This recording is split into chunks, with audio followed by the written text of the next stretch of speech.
宣州謝跳樓，餞別教書宿雲。李白。棄我去者，昨日之日不可留。亂我心者，今日之日多煩憂。長風萬里送秋雁，對此可以含高樓。蓬萊文章建安骨，中間小謝又清發。俱懷日慶壯思飛，欲上青天攬明月。抽刀斷水水更流，舉杯消愁愁更愁。人生在世不稱意，明朝散發弄扁舟。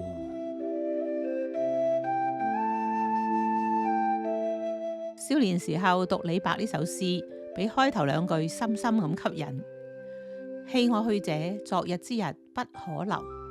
亂我心者，今日之日多煩憂。每句11字讀起嚟覺得好有氣勢。詩人強調，緬懷已成過去嘅昨日係冇用嘅，不如積極面對今日嘅煩憂啦。長風萬里送秋雁，就有乘風而去嘅瀟灑；而壯思飛上青天攬明月，令讀者感受到詩人充滿豪情。抽刀斷水水更流，舉杯消愁愁更愁。唔單止好有節奏感，亦都好具象咁樣去描寫出詩人嘅唔痛快，顯示出佢無法排解嘅苦悶。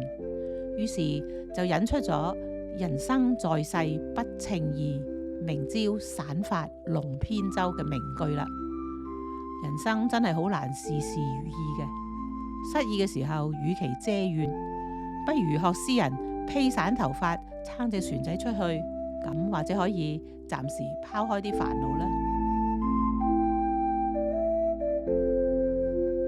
今日同大家共賞咗李白嘅《宣州謝跳樓，餞別教書宿雲》，請各位記得俾 like、share 同埋訂閱，係免費噶，只要撳埋個鐘仔，有新片就會第一時間收到通知。而家請再聽阿津文朗讀一次啦。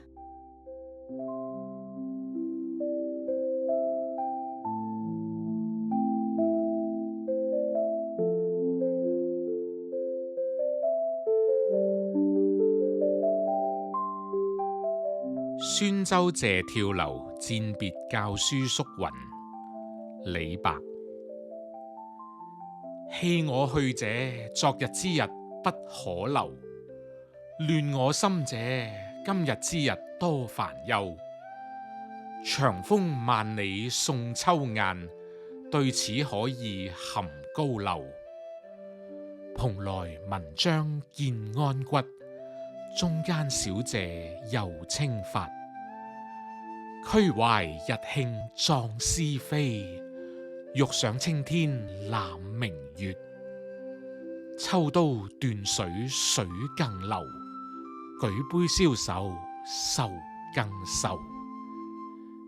人生在世不稱意，明朝散發弄扁舟。